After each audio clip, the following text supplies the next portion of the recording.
To run your company, you'll make decisions in four key areas of the business: research and development, marketing, production, and finance.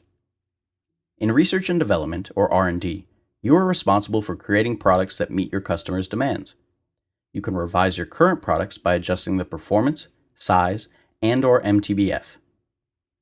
When you update your product in R&D, its age will automatically cut in half. This is because customers perceive an updated product as newer. When making decisions in any department, the page will update and display the impact immediately when you make a change. Adjusting performance and size affects positioning and is displayed as coordinates on the perceptual map.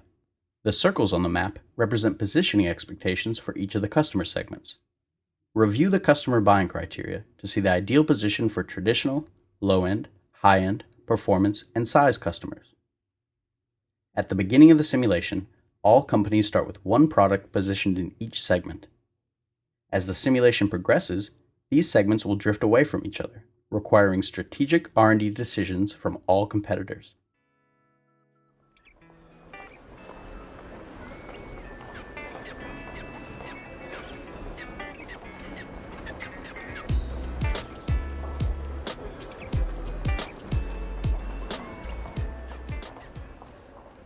In marketing, you are responsible for selling your products to the market.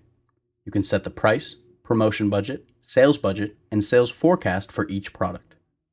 Just like in R&D, you'll need to pay attention to the customer buying criteria to set a price that meets the expectations of your target customer segment. Your promotion budget will determine customer awareness, and your sales budget will determine accessibility.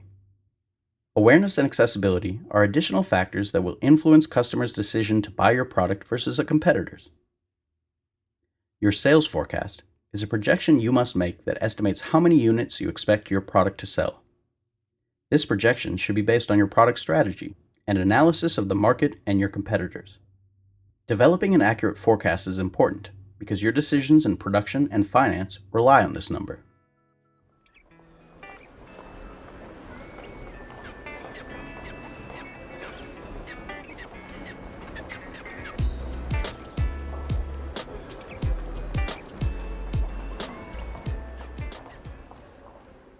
In production, you are responsible for making the products, scheduling production, and managing the capacity and automation of your plant's production lines.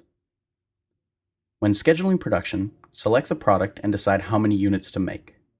This decision should be based on the forecast you created in marketing. The capacity of each production line is the number of units it can produce running full-time for a year. Each production line can produce up to twice the capacity by scheduling a second shift, which yields additional labor costs. You can invest in extra capacity for the future here. You can also invest in your plant's automation here. Labor costs will go down when you invest in automation.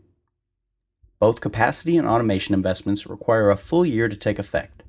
Increase it this year, use it next year.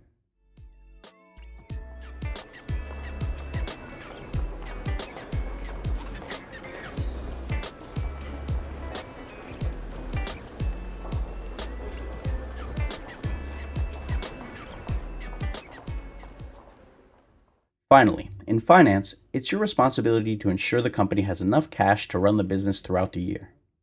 You can raise capital through three methods: issuing stock to the public, borrowing money through current debt, due next year, or issuing long-term debt, due in 10 years.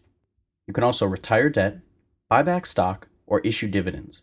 But keep in mind, it's important to make sure you don't run out of money in the present. If your company ends the year with negative cash, you'll receive a pricey emergency loan. Keep an eye on your December 31st cash position projection here. If it's negative, or close to zero, it's a good idea to borrow money and avoid an emergency loan.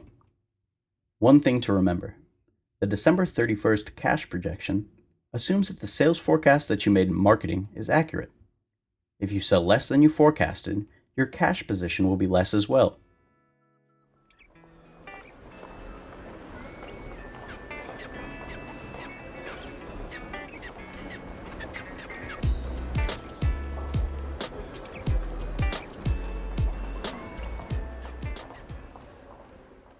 Now that you've got the lay of the land, it's time for you to try it out. The Capstone training tasks will introduce you to the decision-making process hands-on. For each task, you'll be asked to make decisions for a practice company. Familiarize yourself with the interface and the responsibilities of each department. There are hints available throughout. For more detailed information about the departments and the simulation, check out the Capstone Team Member Guide.